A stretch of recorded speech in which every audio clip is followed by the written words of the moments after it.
હે રામ રામ ભાઈ, રામ રામ રામ રામ. રામ રામ રામ રામ. ઓળખાણ ના પડી હતી મોટા? અરે એમાં એવું છે, તમારા વિસ્તારમાં આજ કે ચૂંટણીમાં હું ઊભો હોઉં, હા એટલે મત દેવામાં જરીક ધ્યાન રાખજો, બરોબર? આપણું ચિહ્ન છે લોલીપોપ. એના ઉપર તમારે મત દેવાના ને તમારે કાર્યરાતે ગમે એ જરૂર પડે ને તમારે કહેજો. તમારે ખેતીમાં કંઈ પણ ગમે તે કંઈ કામ હોય, કંઈ જરૂર પડે, કંઈ નુકસાન થાય, ફોન કરવાનો. રેડી? પાકું 100%. લોલીપોપ છે ને દેવા? લોલીપોપ એમાં મત દઈ દેવા. રેડી? હાલો, હાલો.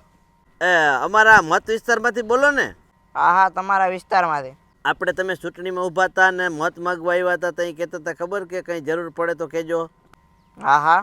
યાર હવે તો અમારી આ મગફળી પલળી ગઈ, પાથરા તણાઈ ગયા. હવે અમારે શું કરવું? મારો પાક પલળી ગયો તો તમને મહિનો દી પહેલા આ બધું સૂચના આવી હતી કે વરસાદ આવવાનું, જો તમારે ઢાંકી ના દેવાય. અરે તો ઢકવવા આવો. એટલે ભાઈ હું થોડો ઢકવવા આવું ત્યાં તમારે ત્યાં. હવે અમારે શું કરવાનું? તમને સુઈટા તો ખરી અમે. તમને ખબર ન પડે મત માગવા આવ્યો ત્યારે લોલીપોપ નું ચિહ્ન એટલે તો રાખ્યું તું. હા, એ લોલીપોપ છે, એ ખાઈને હોઈ જાય. હાલો. હા.